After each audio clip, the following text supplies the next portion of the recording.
नमस्कार दोस्तों, आप सभी के स्टडी फॉर यूपीएससी पीसीएस में स्वागत है। आज के इस वीडियो में हम लोग शुरुआत में जो बीपीएससी ने ऑफिशियल आंसर की जारी किया है उसके बारे में बातचीत करेंगे थोड़ा सा।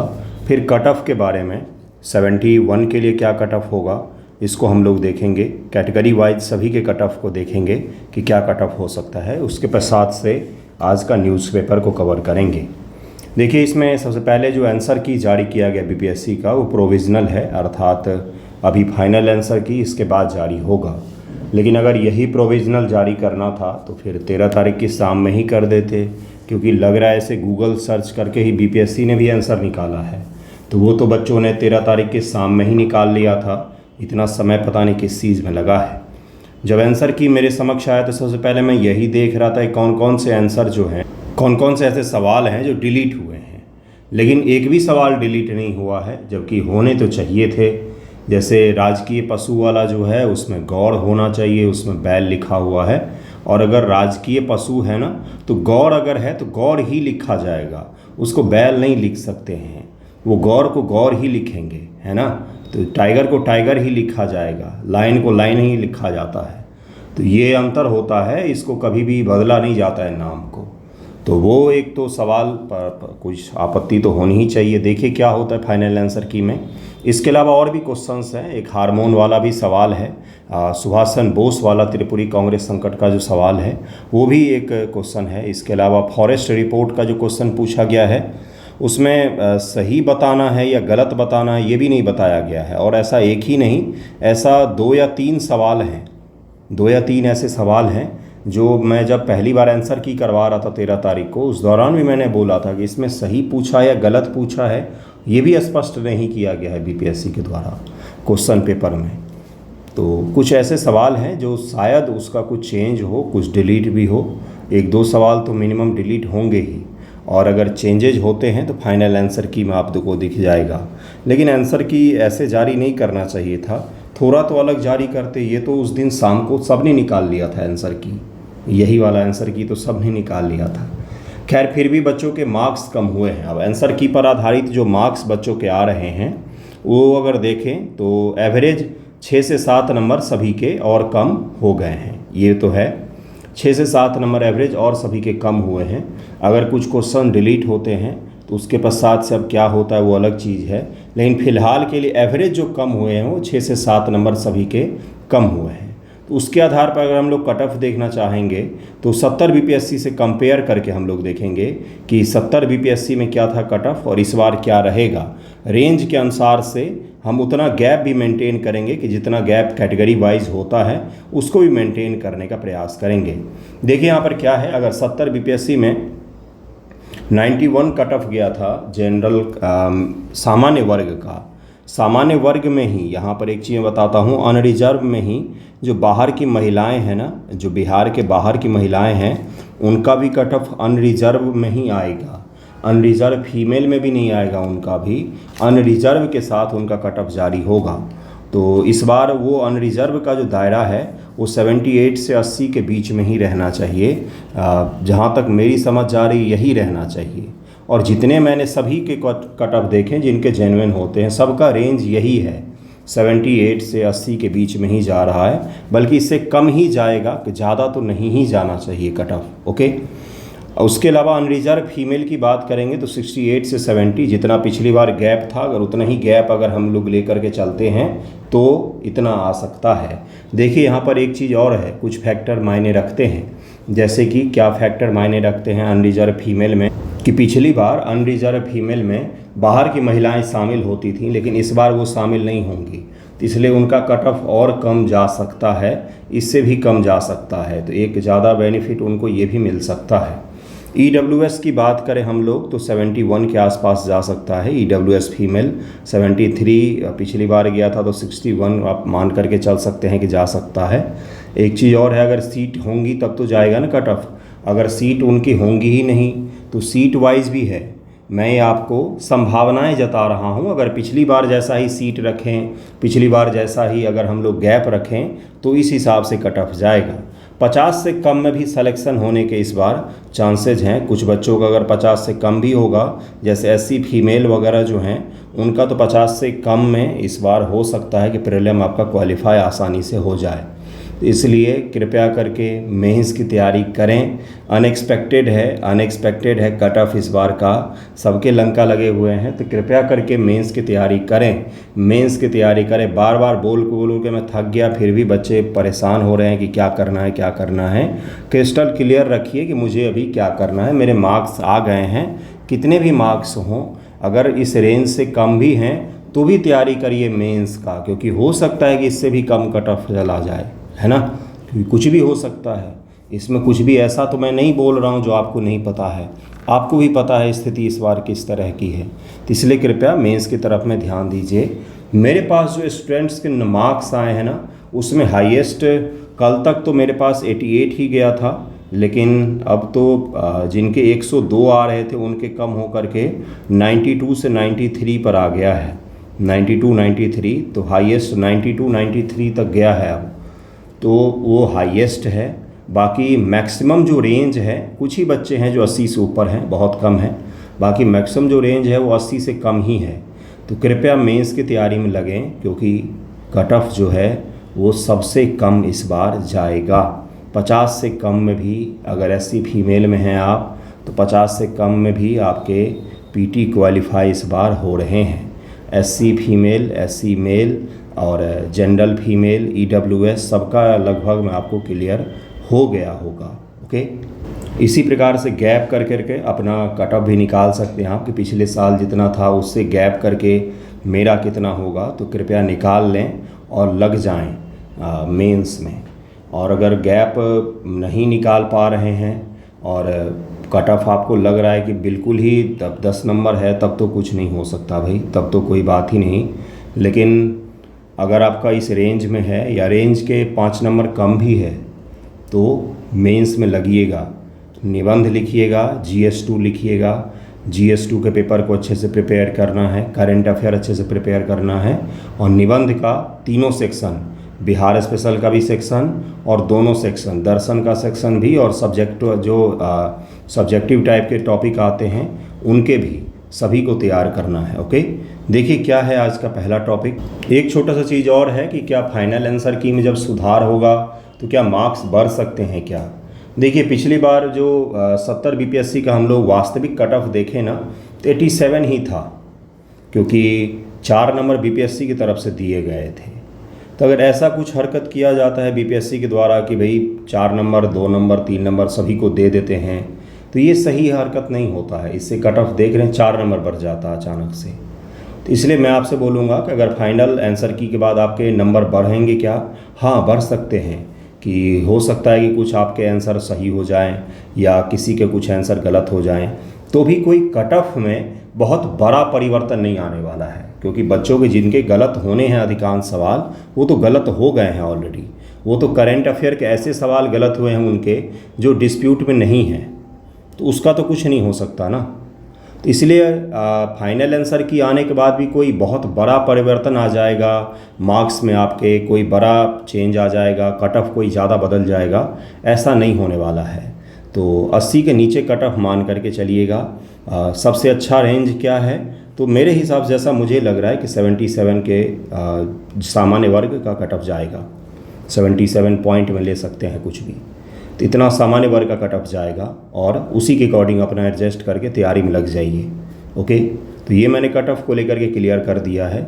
आंसर की में बहुत सारे आंसर डाउट में हैं, बच्चों ने चैलेंज भी किए जम के। 250 रुपया बीपीएससी कमाना था, इसलिए गूगल से सर्च करके अभी बना दिया उसने। अब बच्चे चैलेंज करेंगे तब जाके फाइनल आंसर की में सुधार देखने को आपको मिलेगा, है ना। तो देखते हैं क्या होता है आगे। फिलहाल में हम लोग पढ़ाई पर ध्यान देते हैं, पढ़िएगा और पढ़ने वाले वीडियोस को भी सपोर्ट किया कीजिए, देखा कीजिए। पढ़ने वाले वीडियोस को नहीं देखेंगे तो मैं ऐसे वीडियो बनाने में मैं भी माहिर हूँ।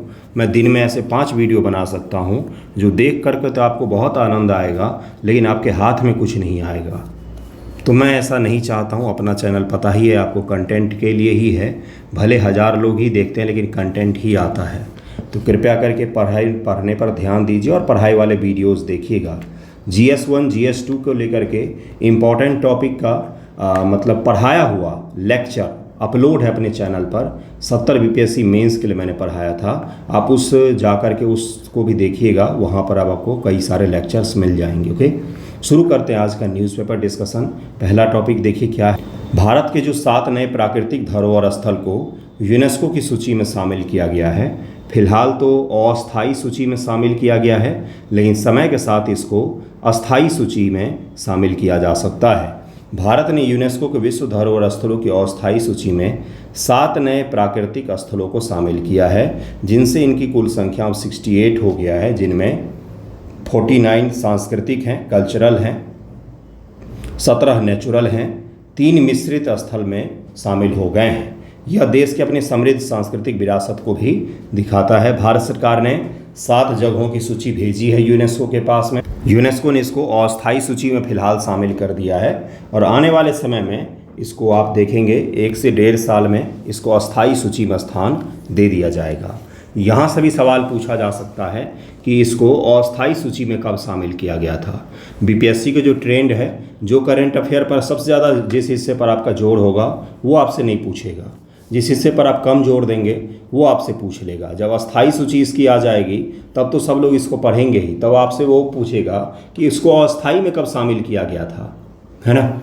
यूनेस्को के विश्व धरोहर स्थलों की अस्थायी सूची क्या है, तो यह यूनेस्को विश्व धरोहर नामांकन की दिशा में पहला कदम माना जाता है। देश अपनी विशिष्ट वैश्विक महत्व के सांस्कृतिक या प्राकृतिक स्थलों की पहचान करते हैं। ध्यान दीजिएगा, इन स्थलों में सांस्कृतिक कल्चरल स्थल भी हो सकता है, और कौन से हो सकते हैं तो नेचुरल भी हो सकते हैं। और तीसरा एक श्रेणी होता है, इसको कहा जाता है मिक्स्ड, जिसको मिक्सचर बोलते हैं, मिक्स्ड बोलते हैं, मिश्रित श्रेणी इसको बोला जाता है। मिश्रित का तात्पर्य होता है जो सांस्कृतिक के साथ साथ प्राकृतिक धरोहर भी है, ऐसे स्थल भी हैं। जैसे कौन सा हो गया, कंचनजंगा। कंचनजंगा जो है वो किस में शामिल है तो मिश्रित के श्रेणी में वो शामिल किया गया है। भारत में भारतीय पुरातत्व सर्वेक्षण इन नामांकनों को संकलित व प्रस्तुत करता है। कौन प्रस्तुत करता है भाई, तो भारतीय पुरातत्व सर्वेक्षण जो है इन नामांकनों को कौन करता है तो प्रस्तुत यही करता है, इसकी काम है, इसको याद रखिएगा, ये भी पूछा जा सकता है। भारत के शामिल हुए 9 स्थल कौन कौन से हैं, ध्यानपूर्वक एक एक को देखना है, राज्यवार देखना है। महाराष्ट्र के पचगनी और महाबलेश्वर स्थित डेक्कन जो ट्रैप हैं इसको भेजा गया है। विश्व के कुछ सर्वोत्तम संरक्षित अध्ययन किए गए लावा प्रवाहों का यह स्थान है। यह स्थल विशाल डेक्कन ट्रैप का हिस्सा है। उसे कोयना वन्यजीव अभयारण्य के भीतर स्थित है, जो पहले से ही यूनेस्को के विश्व विरासत स्थल है। कोयना तो पहले से ही विश्व विरासत में शामिल है यूनेस्को के, उसी के अंतर्गत, उसी के अंदर में, उसी बायोस्फीयर रिजर्व के अंतर्गत वन्यजीव अभयारण्य के अंतर में वाइल्ड लाइफ सेंचुरी जो है उसी के अंदर में क्या है तो प्राचीन समय में कभी वहाँ पर ज्वालामुखी के लावा का प्रवाह हुआ था, तो उसके प्रमाण मौजूद हैं, तो उसी को हमने भेजा है लिस्ट में, पहला जगह इसको भेजा गया है। कर्नाटक में सेंट मैरी द्वीप समूह के भूवैज्ञानिक विरासत को भेजा गया है। अपनी दुर्लभ स्तंभाकार बेसाल्टिक चट्टान संरचना के लिए जाने जाने वाला यह द्वीप समूह उत्तर क्रेटियस कौन से काल में, उत्तर क्रेटेशियस काल का है, उत्तर क्रेटेशियस काल का है, ये भी याद रखिएगा। आपसे सवाल किस तरह से पूछेगा कि कर्नाटक के सेंट मैरी द्वीप समूह पर जो भूवैज्ञानिक विरासत मौजूद है ये किस समय का है, बस हो गया सवाल, और ये कठिन सवाल हो जाएगा, है ना। ये आपसे ये पूछ सकता है कि सेंट मैरी द्वीप समूह कहाँ पर है, आपसे ये पूछ सकता है कि वहाँ पर किस प्रकार की संरचनाएं पाई गई हैं, है ना, जो लगभग 101 से 66 मिलियन वर्ष पूर्व का भूवैज्ञानिक चित्रण प्रस्तुत करता है। मेघालय युग की गुफाएं, मेघालय के आश्चर्यजनक गुफा प्रणालियाँ, विशेष रूप से कौन सा गुफा है, देखिए माँ वुलुहा गुफा है, माँ वुलुहा गुफा इसको बोला जाता है, जो होलोसीन युग पृथ्वी के इतिहास के अब तक के अंतिम 11,000 वर्ष मेघालय युग के वैश्विक संदर्भ बिंदु के रूप में कार्य करती है, जो महत्वपूर्ण जलवायु और भूवैज्ञानिक परिवर्तन को दर्शाती है। और मेघालय के जो पहाड़ी है उसमें ये गुफाएं पाई गई हैं, और उन गुफाओं में कुछ मौजूद है ऐसे ही अद्भुत चीज़ें, जिसको हमने यूनेस्को विश्व विरासत के लिए भेजा है। नागालैंड के नागा हिल ओफियोलाइट चट्टान का एक दुर्लभ प्रदर्शन है। ये पहाड़ियाँ महाद्वीपीय प्लेटों पर उभरी हुई महासागरीय परत का प्रतिनिधित्व करती हैं कि महाद्वीपीय प्लेट पर किस प्रकार से महासागरीय प्लेट उभरी हुई है, इसको दिखाती है। कहाँ पर है यह, नागालैंड में, और इसको भी भेजा गया है वहाँ पर। ओके, टेक्टोनिक प्रक्रिया के प्रमाण के रूप में भेजा, इसको दर्शाया गया है। टेक्टोनिक प्रक्रियाओं और मध्य महासागरीय रिज की गतिशीलता की गहरी अंतर्दृष्टि प्रदान करती है और इसको हमने भेजा है वहाँ पर कि आप इसको शामिल कर सकते हैं। आंध्र प्रदेश में एर्रा मट्टी डिबालू, लाल रेत की पहाड़ियाँ, विशाखापत्तनम के पास आकर्षक लाल रेत की संरचनाएँ और द्वितीय पूरा जलवायु और तटीय भूआकृतिक विज्ञान संबंधी विशेषताओं को दर्शाती है। इसको भी हमने भेजा है। कितना सारा अद्भुत चीज़ है हमारे देश में मौजूद ना, जिसको देखा जा सकता है। ये पृथ्वी के जलवायु इतिहास और गतिशील विकास को प्रकट करती है कि भाई किस प्रकार से पृथ्वी का जलवायु का इतिहास रहा है, कैसे हिमयुग आया है, कब आया है, कैसे परिवर्तित हुआ है, उस इतिहास का अध्ययन किया जा सकता है इसको देख करके। ओके, तो एर्री मट्टी डिबालू को वर्ष 2016 में भारतीय भूवैज्ञानिक सर्वेक्षण द्वारा जियो हेरिटेज स्मारक घोषित किया गया था और इसको भी भेजा गया है। आंध्र प्रदेश में तिरुमाला पहाड़ी की प्राकृतिक विरासत, एपार्चियन नादुस्त्री, देखिए इसको क्या कहा जाता है। और दूसरा क्या है कि प्रतिष्ठित शिलाथोर्नम, प्राकृतिक मेहराव जैसा दिखता है या प्रतीत होता है, इसको भी भेजा गया है। ओके, विशेषता वाले स्थल अत्यधिक भूवैज्ञानिक महत्व रखता है। यह पृथ्वी के 1.5 अरब वर्ष से अधिक इतिहास का प्रतिनिधित्व करता है। वे शेषांचलम की पहाड़ी, शेषांचलम का नाम सुना है आपने, शेषांचलम के जंगल, पुष्पा मूवी में भी देखा होगा आपने, लाल रक्त चंदन के लिए जाने जाते हैं। ये बायोस्फीयर रिजर्व और वेंकटेश्वर राष्ट्रीय उद्यान का हिस्सा है, इसको भेजा गया है। वर्कला चट्टानें, केरल के समुद्र तट के किनारे की चट्टानें प्राकृतिक झरनों और अद्भुत अपर्दनकारी भूआकृतियों के साथ साथ मायोप्लेयोसिन, कौन सा युग, तो मायोप्लायोसिन युग का है। या इसको याद रखिएगा, इसको इंग्लिश में भी वही बोलते हैं, उसमें कुछ भी अंतर नहीं होता है। इसको भी भेजा गया है कहाँ पर, तो यूनेस्को के लिस्ट के लिए कि भाई इसको परमानेंट लिस्ट में आप शामिल करें। फिलहाल तो अस्थायी में इसको शामिल किया गया है, लेकिन इसके पश्चात से अब यूनेस्को जांच पड़ताल करेगी, प्रोसेस को कंप्लीट करेगी और उसके पश्चात से इसको यूनेस्को का अस्थायी सूची में शामिल कर दिया जाएगा।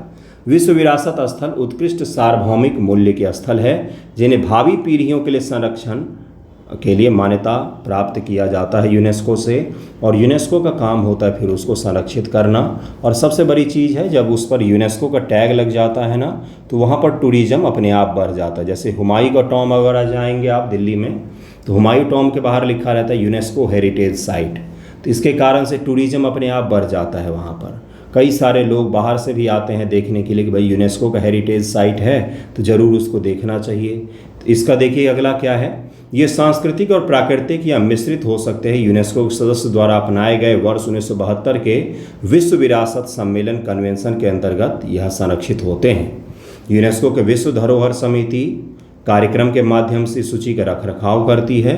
भारत ने वर्ष 1977 में इसका अनुसमर्थन किया था। कब किया था? 1977 में। नेक्स्ट देखिए क्या है कि भारत में विश्व धरोहर स्थल सितंबर 2025 तक भारत में यूनेस्को द्वारा मान्यता प्राप्त 44 विश्व धरोहर स्थल है, जिनमें भारत के मराठा सैन्य परिदृश्य को 44वें स्थान के रूप में अंकित किया गया है। अंतिम जो है वो 44वां कौन सा है? मराठा सैन्य परिदृश्य है, जिसको शामिल किया गया था यूनेस्को के द्वारा। तो ये याद रखिएगा।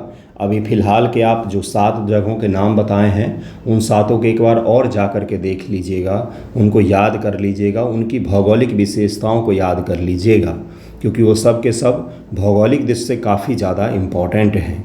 देखिए अगला क्या है, कैग ने रिपोर्ट जारी किया है। कैग का रिपोर्ट आया है, physical health of state under strain as public डेब्ट।